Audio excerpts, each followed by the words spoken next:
gudoomiyaha golaha shacabka ee baarlamaanka Soomaaliya muddo aamusnaan ah ayaa goordhow hadda ayaa la filayaa inuu warbaahinta la hadlo. halkan waa xarunta uu ka degan yahay magaalada Muqdisho, gaar ahaan dhawaan halka uu soo guuray Hotel Shabelle. warbaahinta ayaa jooga goobta oo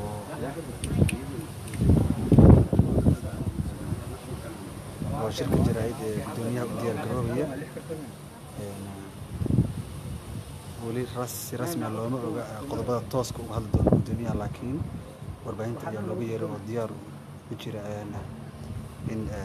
gudoomiyaha hadalkiisa ay halkan ka gudbiyaan.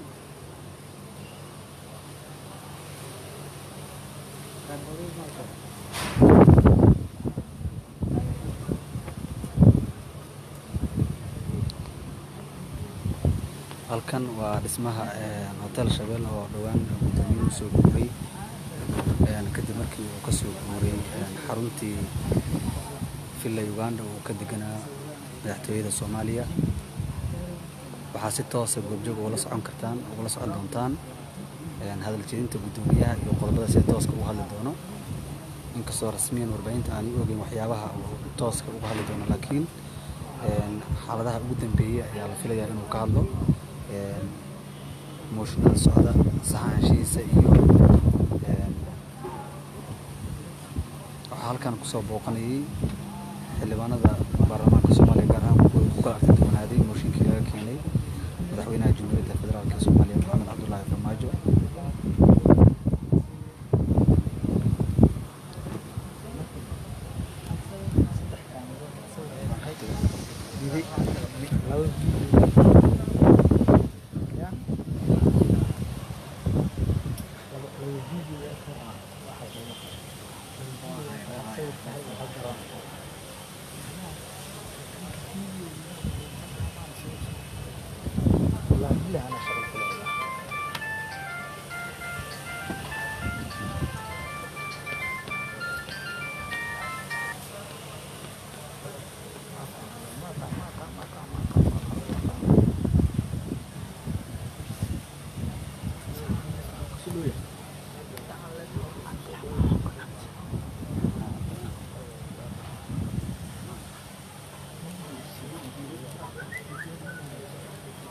بسم الله الرحمن الرحيم. شروط الحقيقة معناته حد هلين كلنا وريجنا وريجنا حس. ها والله يقول لك سبحان الله. صوت أضيع كلامي ودوسها ولم. ها. يا ظاهر. بس الصبح هذا حدا. أنا يا أبيك halkan waa kursiga loo diyaariyay gudoomiyaha golaha shacabka Maxamed Mursal Sheekh Cabdiraxmaan oo goordhow hadda warbaahinta la hadli doona.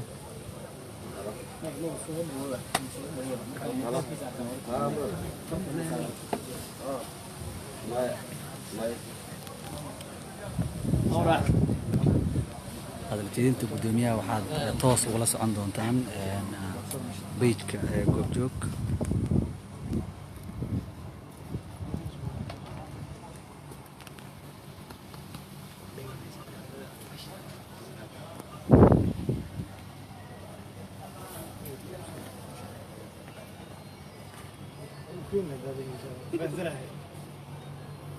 شو جرى هذا السوق هنا بالجميع غرامك؟ أيه. وما أصلاً تاني موجود.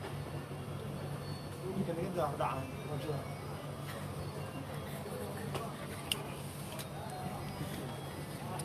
يا.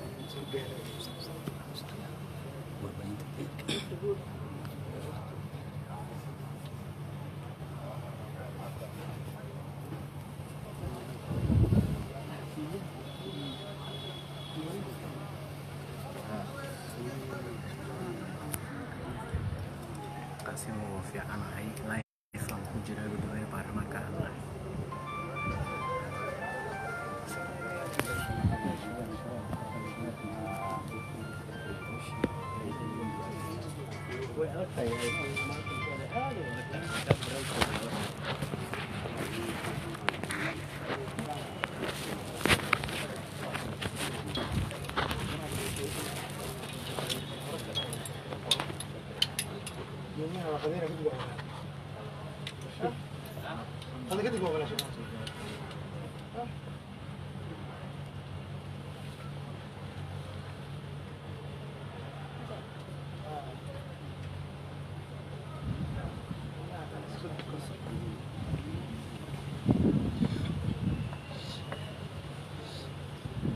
شرعيا قرمو بلاد oo kaliya baad leeyahay gudoomiyaha su'aal lama wadi karo maxaad loo xasoo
daawadayaal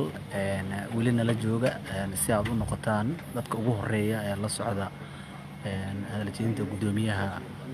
golaha shacabka ee baarlamaanka Soomaaliya Maxamed Mursal Sheekh Cabdiraxmaan oo sidaad u jeedaanba halkan ku hadli doona nala jooga fadlan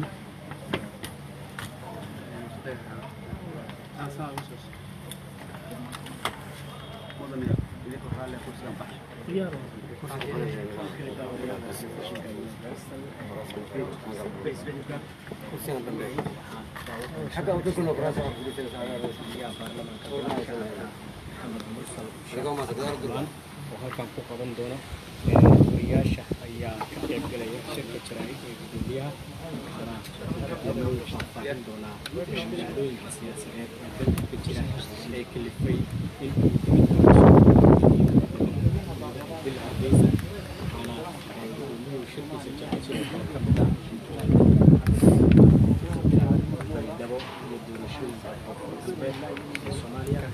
dhacdooyin kala duwan dhanka siyaasadda la xiriirta iyo gudoomiyaha baarlamaanka Maxamed Mursal Sheekh Cabdiraxmaan si ay qayb noqdaan dadka shirka jaraa'id lala wadaagayo oo markaas halkan ay kala soconaysaan oo ah barta Facebook ee telefishinka Universal shirka jaraa'id ee Maxamed Mursal Cabdiraxmaan gudoomiyaha baarlamaanka Soomaaliya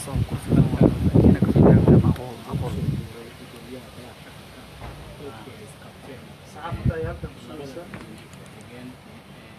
markaa baarlamaanka Soomaaliya cadaadis kadib halkan oo ah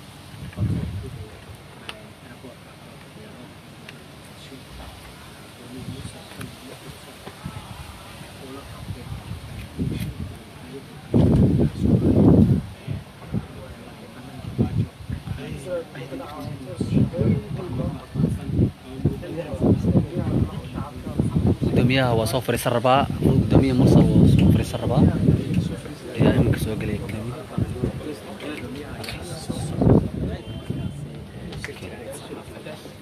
gudoomiye maxamed mursal sheekh cabdiraxmaan ayaa hadda soo galay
بسم الله الحمد لله والصلاة والسلام على أشرف المرسلين سيدنا محمد وعلى آله وصحبه أجمعين والصحافيات كانوا كساب سيهي شقاقات كسعطاس وفرق البيت خاصة مقالة بيضاء إلا حرير تدور الشضا مركور إنا لله وإنا إليه راجعون waxaan u tacsiyeynaynaa dadkii ku dhintay shaqaaqooyinkii ka dhacay magaalada Baydhabo labadii maalmood ee la soo dhaafay oo ay ku naf waayeen dad badan oo uu ka mid yahay xildhibaan Cabdishakuur Yacquub oo ahaa gudoomiyaha guddiga amniga ee golaha wakiilada Koonfur Galbeed waxaana sidoo kale allaga baryaynaa inuu caafimaad degdeg ah siiyo intii ku dhaawacantay intii hantidooda ku weydayna bedel khayr qaba ayaan ilaah uga rajaynaynaa sida uu qabo dastuurka jamhuuriyadda federaalka Soomaaliya muwaadin kasta wuxuu xaq u leeyahay in la dooran karo waxna dooran karo Mukhtaar Roobowna waa muwaadin Soomaaliyeed oo buuxiyay shuruudaha loogu baahan yahay musharaxnimadiisa sida ay cadeeyeen guddiga doorashooyinka Koonfur Galbeed oo guddoonsiiyey shahaado cadeynaysa inuu u tartami karo doorashada Koonfur Galbeed dastuurka jamhuuriyadda federaalka Soomaaliya qofna lama xiri karo xarig aan sharciga waafaqsanayn awoodda dawladda marna looma isticmaali karo meel ka dhac dhanka ah karaamada iyo xuquuqda aadanaha waxaa nasiib darro ah in dhimasho iyo dhaawac iyo burbur hantiyadeed uu ka dhasho qabashadii Mukhtaar Roobow oo loo soo xiray si baalmarsan sharciga maadaama aan amar maxkamadeed lagu soo qaban sida uu qabo dastuurka jamhuuriyadda federaalka Soomaaliya heer kasta oo xukuumadeed waa inay haysataa kalsoonida iyo taageerada dadweynaha sidaas daraaddeed waxaa mudan in la xuso in shacabka dawlad goboleedka Koonfur Galbeed ay ka biyo diidsan yihiin faragelinta xukuumadda ayna u baahan yihiin inay u madax banaanaadaan aayo ka talintooda arrimahooda gudaha iyo inay doortaan cidda ay rabaan waxaa sidoo kale xusid mudan in aan ka dignay arrimaha maanta taagan oo aan sii saadalinay natiijada ka dhalan karta haddii rabitaanka shacabka Koonfur Galbeed la siin waayo tixgelinta ay mudan yihiin sidaas daraaddeed ugu dambayntii waxaan ku baaqayaa in shacabka reer koonfur galbeed ay isdejiyaan nabadana adkeeyaan sharcigana dhowraan in guddiga doorashada koonfur galbeed ay dib u dhigaan doorashada madaxweynaha koonfur galbeed inta laga helayo jawi xasiloon oo ku habboon qabashada doorasho xur iyo xalaala in kusimaha madaxweynaha koonfur galbeed uu ka shaqeeyo dejinta iyo qancinta shacabka iyo dib u soo celinta kala dambaynta in odayaasha dhaqanka ay muujiyaan kaalinta dhaqan ee ay ku leeyihiin nabadda iyo wadajirka guud ahaan ummadda Soomaaliyeed gaar ahaan shacabka koonfur galbeed in musharaxa xiran xorriyadiisa dib loogu soo celiyo sida uu ugu dhaqsiyaha badan loona ogolaado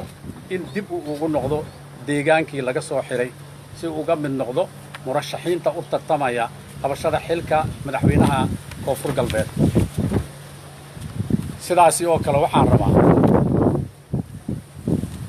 sidaasi oo kale waxaan xukuumadda ugu baaqayaa xildhibaanada xaq waxay u leeyihiin dhaqdhaqaaqooda xur inuu noqdo baryahan dambe waxaa bilaabatay in xildhibaanada loo diido deegaanka aniga aan deganahay inay u soo gudbaan waxaan leenahay arrinkaasi arrin wanaagsan ma aha baarlamaanka xor ayuu ka yahay golaha fulinta wuu ka madax bannaan yahay waxaan leenahay xukuumadda waa inay ilaalisaa sharciga waddanka u yaalla dastuurka waa inay ilaalisaa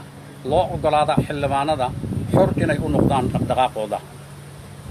هذا وبالله توفيق هذا ما سنتين. way gudoomiye oo telefishinka Universal Advice oo kay halkan ay soo degtay baarlamaankii waa uu xireeyay khilaaf ay wadanka ka jira maxaa xal ah oo aad sameyn lahayd oo hadda shacabku u sheegaysaa horta xal mucjiza ma aha marka ay isu furayeen xildhibaanada oo sida horta aad la socotaanba qodobka 92 ee dastuurka ku meel gaarka ah wuxuu u ogolaanayaa 92 xildhibaan oo golaha shacabka kamid ah inay mooshin keeni karaan mooshinka inuu saxan yahay inuu qaldan yahay iyo in mooshinkaasi laga hadlo waqti uu u baahan yahay marka sidaa daraaddeed annaga waxaan rabnaa xaqay u leeyihiin xildhibaanada inay mooshin keeni karaan mooshinkana wuxuu ka mid yahay shaqada baarlamaanka uu ka mid yahay waxaan u baahannahay marka haddii la helo annaga ka baarlamaan ahaan diyaar uma nihin instituushanada dawladda oo hadda shaqaynaya inay dhibaato gaarto ma rabno laakiin fi nafsi alwaqt ma ogolin in lagu tunto shuruucda waddanka waxaan ka hadlaynaa waxaa waaye madax banaanida baarlamaanka uu leeyahay in la ilaaliyo dastuurkan ka hadlaynaa haddii ay xiranto in la isu gudbi waayo dhaqdhaqaaqa xildhibaanada haddii ay noqdaan mid ay isu gudbi waayaan wax la xallin kara ma laha aniga halkan waxaan ugu soo wareegay waxaa ugu muhiimsan inaan helo xildhibaanada dhaqdhaqaaq furan inay helaan waad la socotaan deegaankii hore oo aan deganaa suurtagalay noqon weysa xildhibaanada inay soo gudbaan halkan waxaan rabnaa marka xildhibaanada in loo ogolaado checkpointiyada lagu celinayo laga daayo si ay u noqoto wixii la xallin karana xal aan ugu raadino halkan uma soo degin aniga buuq iyo rabsho iyo uma soo degin waxaan rabaa dastuurkaas ku meel gaarka in la ilaaliyo Soomaaliya waxaa ku wanaagsan inaan sharciga dib u soo celino ma aha fowdo inaan ku sii socono ta kale 30 sano ku dhawaad ayaa waxaa la baalmarsan yahay instituushanada dawladana ay la dhismi laayihiin in qof walba uu ka fikiro waxa maantaas dhacaya marka ummadda Soomaaliyeedna waxaan u sheegaynaa in annaga aanan u socon qalalaasi iyo aanan u socon wax dumin waxaan u soconnaa qof walba kamid ah ama dawladda ha noqdo ama mujtamaca Soomaaliyeed ha noqdee inuu u hoggaansamo sharciga waddanka uu leeyahay haddii sharci lagu dhaqmi waayo dee waddanka waxaa waaye laguma tilmaami karo dawlad waxaan rabnaa marka waxaan ku celcelinayaa qofna yuusan u arkin waxaa la wada waa sharcigaasi in mar walba loo hoggaansanaado aniga aan u hoggaansanaada ninka kale oo shacabka caadigaana u hoggaansanaada anigii madaxdii ka mid ah haddaan u hoggaansami waayo kuwa kalena ay u hoggaansami waayaan dee taas macnaheed dawlad maaha aad iyo aad uma santi